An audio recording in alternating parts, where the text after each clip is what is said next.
So we understand that all this data is available. We want to try and improve our position with regards to company data to improve our decision making. And the simplest way of doing this is really to capture the right level of information up front. So how are we going to make this a reality without impacting the end user, whether that be a visitor to your website or maybe somebody internally entering this data?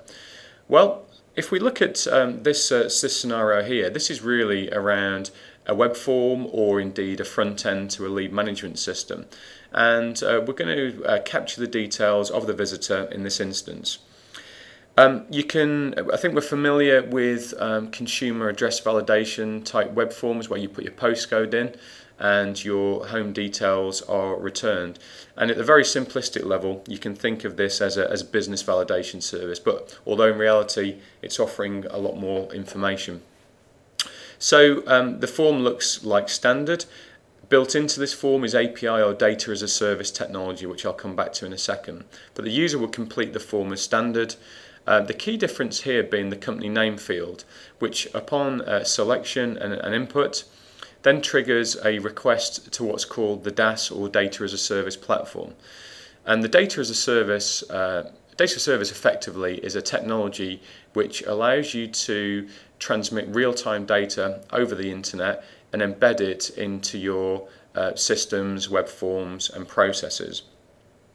And behind the Data as a Service platform is D&B's global data engine, which takes information from over 30,000 data sources globally to make 1.5 million updates on the 200 million companies that we have available via our platform. So in this case, the DaaS platform will bring back a list of matching company names. So my office is in Marlow in Buckinghamshire, and upon selecting that entity, two things will happen. So firstly, and probably the most obvious, the rest of the form will be completed. But secondly, and certainly transparently to the end user, it can bring back up to 90 other data elements on that company, which can then be captured immediately in your lead management solution or your CRM solution. So the result of this is turning almost anonymous leads into leads which you can understand and decide what to do with very quickly. So I now want to move on a stage from that initial capture. And show you some of the things that you could do once you've captured this level of information. And crucial to what I'm going to cover in the next two slides is something called the DUNS number. And the DUNS number is a 9-digit reference number that D&B assigns to businesses and lives with the business throughout their life, and even beyond that when they become out of business or if they become out of business. So the DUNS number can be used in a number of ways, and there's some scenarios here of questions you might have about the leads that sit in your database. So firstly, is the lead something you're already working on? So by comparing the DUNS numbers and identifying duplicates within your lead database, you can quickly and easily identify that and maybe look to rationalise them or treat them in a slightly different way. Secondly, by comparing the number against the CRM system, you can identify whether you've already got the lead as an existing customer. So therefore you may then want to pass the lead straight to sales for them to start working that and leveraging their relationships. As part of the data collection collection process that D&B go through, we also link together the DUNS numbers of related organisations into something called a corporate family tree. So for example, a lead could be compared against a family tree, and the family tree might contain companies that you've already got as businesses and customers. Secondly, it might be leads already in your CRM lead management database. So you can quickly start to leverage the relationships you've got with organisations related to the lead that you're dealing with. Some further scenarios could be that you may want to influence other decision makers related to the lead that you have, and the DUNS number allows you to bring those in, see if you're indeed working with a decision maker, but also add the other decision makers into your lead nurture program. You can bring back newsworthy items related to that organisation and that lead. So for example, if the company is going through a merger or acquisition, you may want to expedite that lead and maybe handle that in a different way. And finally, as a typical B2B lead can be between 2 to 12 months old, you don't want to risk that data going out of date. People move on, organisational details change, and using the DUNS number, you can keep that data refreshed until such a time that it's ready to close with sales. So let's start drawing together some of the points that we've covered and look at how this can benefit not only the funnel and sales and marketing directly, but also the wider business. So firstly, we've seen how you can streamline the funnel by not only removing irrelevant leads to your business, but also by removing duplicate leads.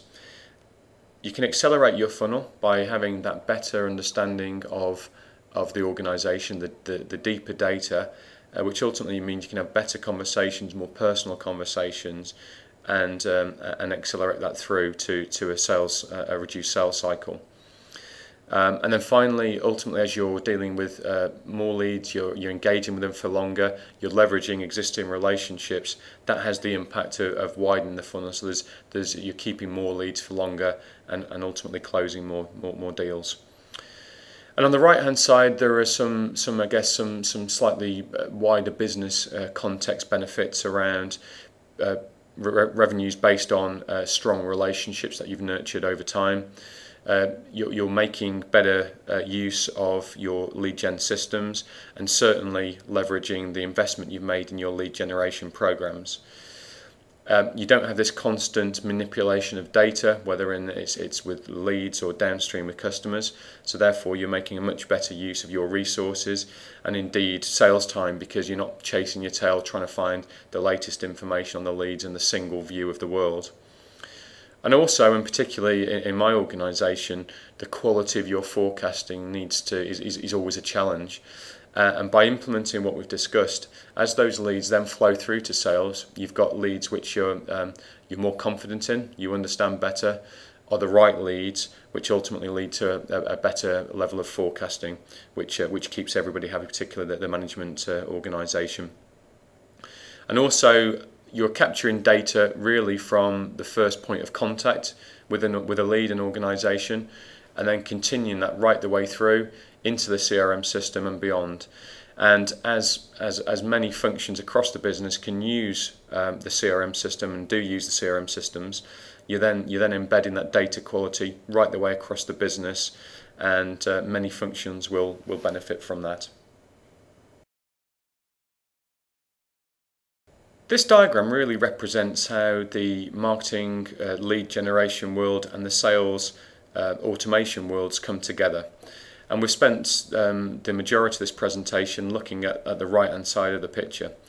But when that lead is ready to hand across to sales according to your definition, it doesn't just disappear. We obviously want to track, understand what's happening with it, and ultimately see that lead close, which then turns into a customer. And all the benefits we've spoken about with regards to leads can be also applied to the data that sits in your CRM system. So things like one-click onboarding of new records, things like duplicate alert for records already in the system, refreshing of that record on an ongoing basis, and adding that insight and intelligence around decision makers, news and family tree can all be made available and accessible to your CRM data. And that really has two main benefits. So firstly, the people using the CRM system have access to the right data in a single record. So marketing can run highly segmented customer campaigns with a minimum of effort. Sales can find and track their customers easily and quickly. And the second benefit is really that clean pool of data can then be applied to further improve your lead generation activities going forward. So by using analytics and really profiling that customer data, you can then work out who your most likely customers will be in the future, and then use that in your inbound and outbound marketing programs to really get a better quality of customer going forward.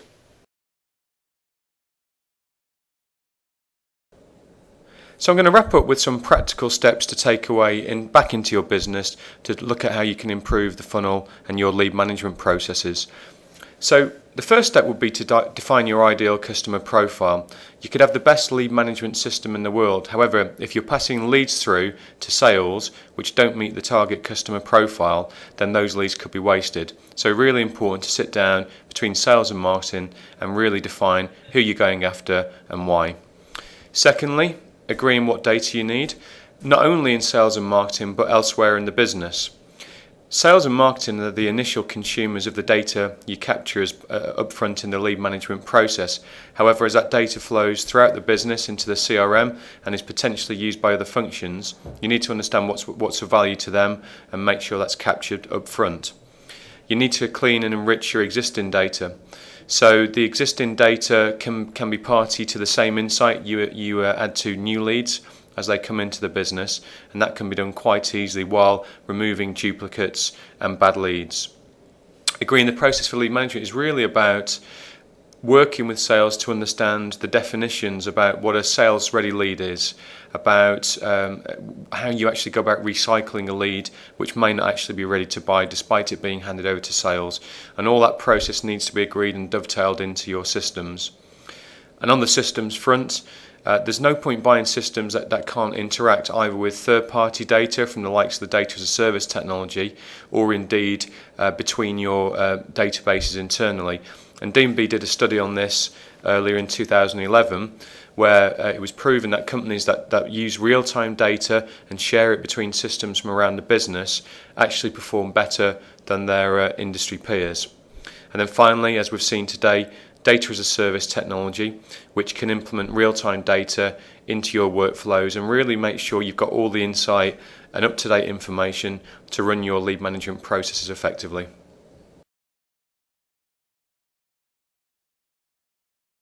So thanks very much for listening and your attendance at this morning's session. I really hope you found some of the points useful and you can really start to think about how you're going to change and improve your lead management processes over the next few months and years.